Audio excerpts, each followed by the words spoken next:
직곡의 육아인물전. 오늘은 토정 이지암 선생에 대해 알아보겠습니다.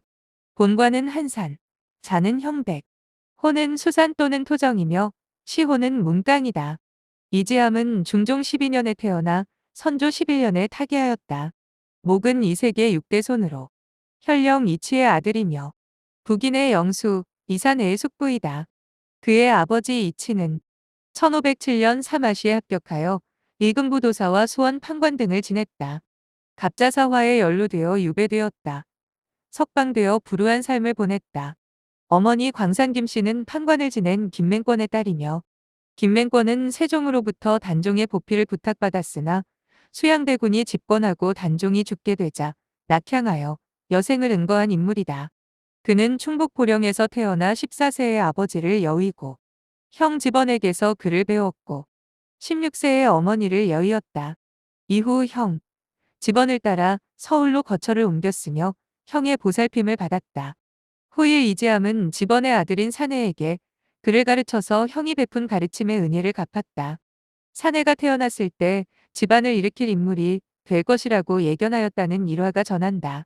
이 사내의 숙부 묘갈명의 토정을 평하기를 배 타기를 좋아하여 큰 바다를 마치 평지처럼 밟고 다녔다. 나라 안산천을 멀다고 가보지 않은 곳이 없었으며 험하다고 건너보지 않은 곳이 없었다. 간혹 여러 차례 추위와 더위가 지나도록 정처 없이 돌아다니기도 하였다. 이 사내가 숙부를 추모하며 쓴 글에서도 볼 수 있듯이 이재함은 한 곳에 얽매이거나 구속되는 것을 싫어했다.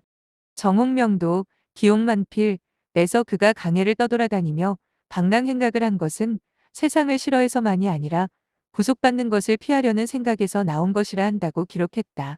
그와 함께 이야기하면 기발하여 사람들의 주의를 끌었지만 때로는 수수께끼 같은 농담을 하며 점잖지 못한 태도를 보이기도 했기 때문에 사람들이 그를 헤아리기 힘들었다는 선조수정실록의 기록은 또 어떤가.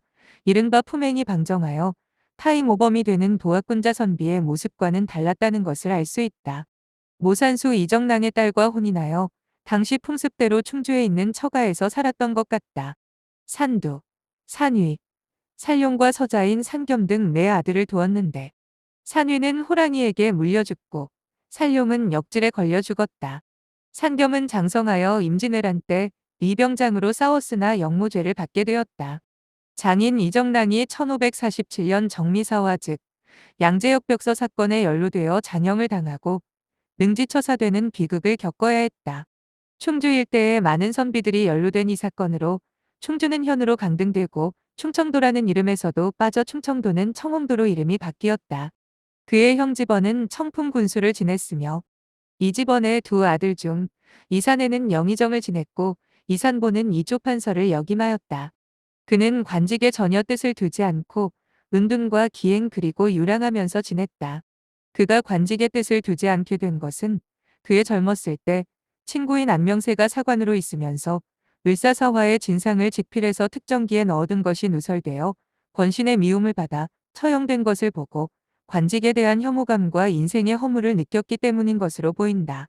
이지암은 서경덕의 문화에서 공부하여 경사자전에 통달하였고 스승의 영향을 받아 역학, 의학, 수학, 천문, 지리에도 해박하였다. 1573년 유일로 천거되었고 1574년 육품직을 제수받아 포천 현감이 되었으나 이듬해 사직하였다. 아산 현감으로 있던 윤춘수가 백성들에게 온갖 행패를 부려 원성이 높자 1578년 이를 해결하기 위해 아산 현감이 되어서는 거린청을 만들어 관내 거린의 수용과 그들에게 수업을 가르쳐서 스스로 의식주를 해결하도록 하는 자립심을 키워주었다. 또한 노약자의 구호에 힘쓰는 등 민생 문제의 해결에 큰 관심을 가졌다. 그는 당당하고 늠름한 풍채와 기상을 가지고 있었으며 목소리는 맑고 웅장하였으나 말수는 적었다고 한다. 그는 특이한 체질을 가지고 있었으며 파격적인 기행을 하였다고 한다. 그는 엄동설안에도 호톱만 입고 지내기도 하였으며 눈 위에 눕기도 하였다고 한다. 10여일씩 절식을 하기도 하였으나 때로는 한 끼에 한 말의 밥을 먹기도 하였다고 한다. 충청도 보령에서 서울로 나들이 할 때에는 한꺼번에 한 말의 밥을 다 먹고 이틀간 걸어서 서울에 도착할 때까지 먹지 않았다고 한다. 그는 항상 죽장을 짚고 다녔는데 졸리면 한 길에서 선 채로 죽장을 짚고 자곤 하였으며 소나 말이 밟아도 꿈쩍하지 않고 잤다고 한다. 잠들면 코 고는 소리가 요란해서 소와 말도 피해갔다고 한다. 그는 신혼 다음 날 거리에 나갔다가 추위에 떠는 거지 아이를 보고 자기의 새도포를 벗어준 일도 있으며 흉년을 만나면 구호곡을 마련하고자 가끔 큰 장사를 하여 많은 이득을 얻으면 모두 굶주리는 사람들에게 나누어 주었으며 개관사업도 하여 수천 석의 곡식을 장만하였으나 이것을 모두 가난한 사람들에게 나누어 주고 자기 자신은 항상 가난하게 살았다고 한다. 그는 마포강변에 토시를 지어놓고 밤에는 그곳에서 자고 낮에는 그 위를 거닐면서 정자 삼아 지냈다고 한다. 토정이란 그의 호도 여기에서 연유한다고 한다. 그는 외출할 때는 쇠붙이로 만든 관을 쓰고 다녔으며 밥을 지을 때는 그것을 솥으로 사용했다고 한다. 그는 사람을 사귐에 있어서도 귀천을 가리지 않았다고 한다. 그가 가장 존경하는 사람은 무명의 어부였고 가장 사랑하는 제자는 노예 출신의 서치모와 고청석이었다. 그는 항상 좌중을 웃기는 농담을 잘하였고 익살 섞인 직언을 서슴없이 하였다고 한다. 그는 여행을 좋아해서 명승지를 두루 구경하였고 노도 없는 인력편주로 제주에도 3번이나 갔다고 한다. 그는 당대의 명사들과 교류하였으며 율곡이이 및 노계 성훈과 친구로서 조헌과는 그의 스승으로서 그 외 조식과는 처사적 기질의 공유자로서 사귀었다. 연려술 기술에 의하면 당대의 명사인 서경덕, 조식, 성훈, 이재함이 성재원의 매개로 충청도 보은에서 만나 수일간을 즐겼다고 한다. 당대의 일사조식은 마포로 그를 찾아와 그를 도연명에 비유하기도 하였다. 그의 사회경제사상은 포천 현감을 사직하는 상소문 등에 피력되어 있는데 농업과 상업의 상호 보충 관계를 강조하고 광산 개발론과 해외 통상론을 주장하는 진보적인 것이었다. 그는 무력이 없어 평생 가난하게 살았으면서도 천문, 지리, 의학, 복서, 음영, 술서, 음악, 산수, 관상, 약방문 등을 연구하여 그것들에 능통하였으나 저술에는 별로 관심이 없었다. 다만 저서로는 토정집 2권이 남아있으며 그의 저서로 간주되는 토정 비결이 전해지나 그의 저술인지에 관해서는 의문을 제기하는 사람들이 있다. 토정 비결은 이지함이 의학과 복서에 박다는 소문이 퍼져 사람들이 찾아와 일련의 신수를 보아달라는 요구로 지은 책으로 이지함과는 관계없이 그의 이름을 갖탁한 책이라는 주장이 우세하다. 이지함은 주자성리학만을 고집하지 않는 사상적 개방성을 보였으며 이러한 까닭으로 조선시대 도가적 행적을 보인 인물들을 기록한 해동이적에도 소개되어 있다. 한국 육아경세 사상은 정도전으로부터 최초로 체계화되었다. 그러나 그도 전체적으로 보면 농본주의에서 벗어난 것은 아니다. 그보다 200여 년 후에 이지함에 이르러 오랫동안 지속되어 왔던 농본주의적 억만론의 사고 유형에서 벗어나려는 시도가 제기되고 있다. 농본주의에서는 농사가 근본이요 상업, 수공업, 광업 등은 말업에 지나지 않는다고 한다. 동양의 봉건주의에서는 농업을 근본으로 삼고 그 외의 사업은 말업으로 보아 억제하였는데 그 이유는 봉건주의를 뒷받쳐주는 전통 육아 경세 사상에서는 말업이 성행하면 농업 종사자의 인구가 그쪽으로 빠져나가 농업이 피폐하게 된다고 하여 농업과 말업의 관계를 상보적 관계로 보기보다는 적대적 관계로 보았기 때문이다. 그러나 이재함은 이 양자의 관계를 상보적 관계로 보았다. 대저덕은 근본이요. 재는 지엽입니다. 그러니 근본과 지엽 중 어느 한쪽만을 패할 수는 없습니다. 근본으로서 지말을 견제하고 지말로서 근본을 견제한 후라야 인도가 궁하지 않는 것입니다. 재물을 생성하는 것도 또한 본말이 있으니 농사가 근본이요. 소금 굽고 쇠 다루는 것이 지말입니다. 본으로서 말을 제어하고 말로서 본을 보충한 연후에야 모든 재화와 그 쓰임이 결핍되지 않을 것입니다. 라고 하였다. 포천 현감으로 있으면서 올린 이 상소문에서 그는 2가지 본말론을 제기하고 있다. 덕과 재의 본말론과 농업과 말업의 본말론이 그것이다. 이 2가지 본말론은 정통 육아 사상에서는 철저하게 중본억말의 입장을 취해왔다. 그러나 그는 이 2가지 경우에 있어서 본과 말이 상보적 관계에 있다고 하는 주장을 하고 있다. 대체로 육아에서는 인의와 이익을 철저하게 분별하여 인과 의를 추구하고 이를 억제하는 것을 수양의 목표로 삼았으며 농업을 중시하고 말업인 상업이나 수공업 등을 억제하는 것을 경세의 목표로 삼았다. 우리나라의 경우에도 18세기까지 이러한 경향이 지배적이었다.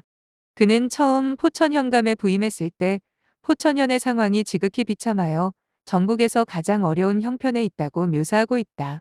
포천현은 양민이 겨우 수백에 지나지 않지만 공사처는 만여 명에 이르며 토지도 척박하여 풍년이 들어도 굶주림을 면치 못한다고 한다. 그는 이러한 굶주린 백성을 진율하기 위해서는 사냐에 묻혀 있는 은을 재련하거나 옥을 캐내고 물고기를 잡거나 소금을 구워 그것을 통해서 많은 양곡을 마련할 수 있다고 한다. 그는 물고기를 잡는 일은 공사관에 소속되어 있지 않은 전라도 만경현 양초주를 국가에서 포천현에 소속시켜주면 그곳에서 물고기를 잡아 수년 내로 수천 석의 곡식을 얻을 수 있으며 소금을 굽는 일은 역시 공사관에 소속되어 있지 않은 황해도 풍천부의 초도정을 포천현에 소속시켜주면 그곳에서 수년 안에 소금을 구워서 수천 석의 곡식을 얻을 수 있다고 한다. 그리하여 포천현이 풍족하게 되면 양초주나 초도정을 형편이 어려운 다른 고을에 소속시켜주면 여러 고을이 가난으로부터 벗어날 수 있다고 한다.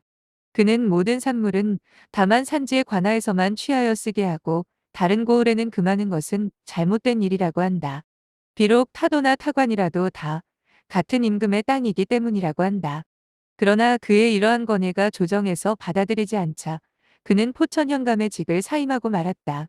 이 상소에서 보여준 바와 같이 그의 위민 정책은 개방적이고 진취적인 것으로 어떤 형식이나 틀에서 벗어나 있으며 특히 어떤 지역의 자원은 그 지역 관하에서만 개발할 수 있다는 지역적 폐쇄성을 지형해야 한다는 입장을 취함으로써 대인의 면모를 보여주고 있다.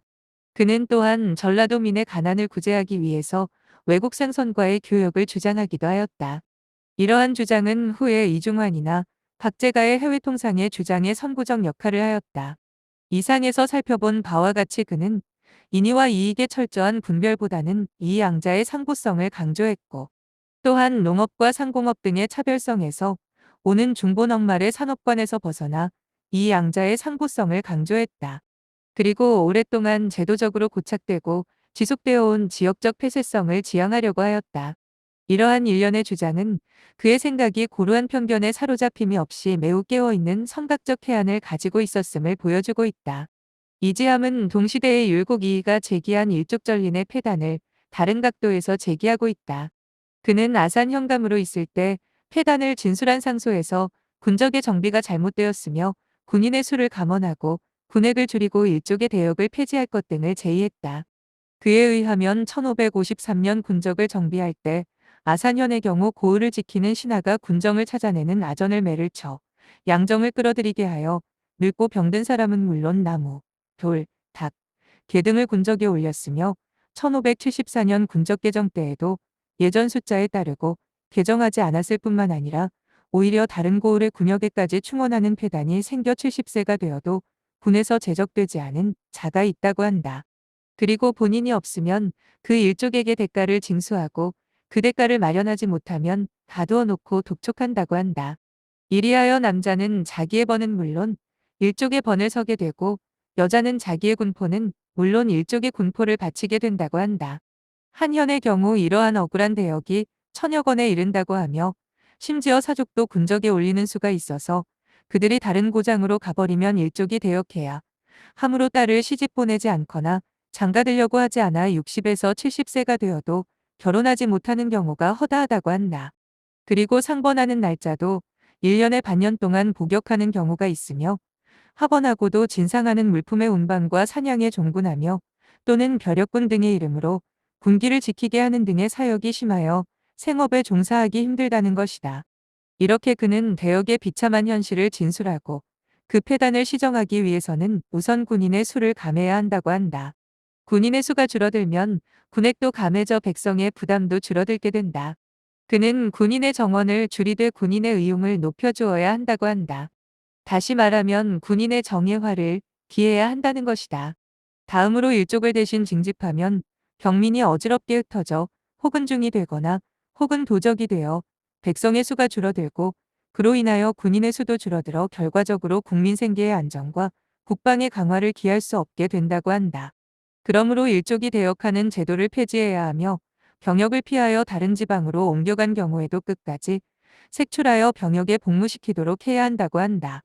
그리고 아울러 세금의 과중을 견디지 못하여 전지와 가옥을 팔고 외지로 떠나지 않도록 과다한 세금을 줄여야 한다고 한다. 이상에서 살펴본 바와 같이 이지함은 평생을 가난하게 살면서도 그의 대인설과 과육설에서 제시한 바와 같이 욕심을 적게 함으로써 남을 돕고 백성을 도왔으며 사소한 예절이나 생활 습관, 그리고 전통적 고루한 인습 및 사고방식에서 벗어나 자유롭게 사고하고 살았던 대인의 풍도를 보여준 기인이었다. 그의 경세사상은 포천 아산 현감 재직 시 올린 상소문에서 단편적으로 나타났지만 일세를 이끌 만한 식견과 덕량을 가진 큰 인물이었으며 대가에 통달한 제세의 대자였다. 또한 이지함이 어떤 사람이냐 하는 김계휘의 질문에 이의가 기화유초 즉 진기한새, 괴이한돌, 이상한 풀이라고 대답했다는 일화는 이지함의 기인적 풍모를 대변해주고 있다. 그의 죽음에 대한 여러 이설이 있는데 전해오는 야사를 살펴보면 죽기 얼마 전 백성들을 착취하다가 이지함에게 발각된 아전이 있었는데 주변에서 사형에 처해야 한다는 것을 이지함이 가볍게 처벌하는 등 덕을 베풀었지만 되려 이 아전은 이지함에게 앙심을 품고 이지함의 죽음에 크게 관여했다고 한다. 지병이 악화된 이지함이 병을 치료하기 위해서 지네즙을 먹고 그 독소를 해소하고자 생밤을 찾았는데 이 아전이 의도적으로 나무 조각을 밤처럼 깎아서 받쳐 이를 모르던 이지함이 독살당했다고 한다. 또한 어우야담에는 죄지은 아전의 상투를 풀어 총각처럼 따은 머리를 하게 하는 모욕을 주었다가 그 아전이 지네집을 몰래 술에 탄 것에 당했다고 전한다. 그의 철학 사상은 토정유고에 있는 세 편의 그림, 대인설과 과육설, 피지음설을 통해 알 수 있다. 대인설에서는 노자와 장자가 주로 사용했던 반어적, 역설적 표현을 사용했는데 이런 점에서 토정이지함이 유가사상뿐만 아니라 도가사상을 가졌음을 알 수 있다. 과육설에서는 맹자를 인용해서 욕심을 부리지 않는 것을 논했는데 내용을 보면 당시 사상적인 흐름과 비슷한 것을 알 수 있다. 피지음설에서는 인간관을 볼 수 있다. 피지음설의 내용은 재용과 권세 등의 지음으로 교유를 맺기보다 산수간과 전야간의 지음 등으로 교유를 맺는 것이 낫다는 것이다. 이지함의 사상은 16에서 17세기 이후 정인홍, 김육, 김신국, 유몽인뿐만 아니라 유형원, 박재가, 유소원, 이규경 등에게 직간접적으로 영향을 끼쳤을 정도이다. 따라서 조선 중후기 사상사에서 반드시 재조명되어야 할 인물이라고 할 수 있다. 그의 유고집인 토정유고는 그의 사망 100년 후 현소는 이정익이 편찬했다고 알려져 있다. 그러나 그의 저서에서도 토정비결에 관한 언급은 없다. 또한 토정비결이 유행했던 시기는 19세기인데 16세기 사람인 이지함이 생존했던 시기와는 한참 동떨어져 있다. 따라서 그가 직접 저술한 저서인지는 불분명한 상황이다. 연암 박지원의 작품으로 유명한 허생전의 주인공 허생의 실제 롤모델로 설정했다는 설이 있다. 1713년 이조판서에 추증되었으며 충청남도 아산의 인산서원과 보령의 화암서원에 제양되었다. 그의 토정유고의 대인설 중 그가 주장하는 대인은 어떤 인물인가를 살펴보면 사람들은 안으로는 똑똑하고 강하기를 밖으로는 부유하고 귀하기를 바란다. 벼슬하지 않는 것보다 귀한 것이 없고 욕심내지 않는 것보다 부유한 것이 없으며 다투지 않는 것보다 강한 것은 없고 알지 못하는 것보다 똑똑한 것은 없다.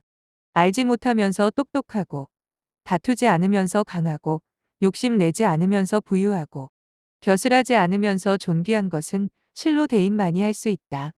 이지함은 진정한 큰 사람, 대인은 무지의 직, 무쟁의 강, 무욕의 부, 무관의 귀를 갖춘 사람이라고 말한다. 이지함의 이러한 역설적인 대인설은 바로 이지함 자신에게 적용될 수 있다고 해도 지나친 말이 아닐 것이다. 이상 직곡의 육아인물전, 토정 이지함 선생에 대해 알아보았습니다. 경청해 주셔서 감사합니다.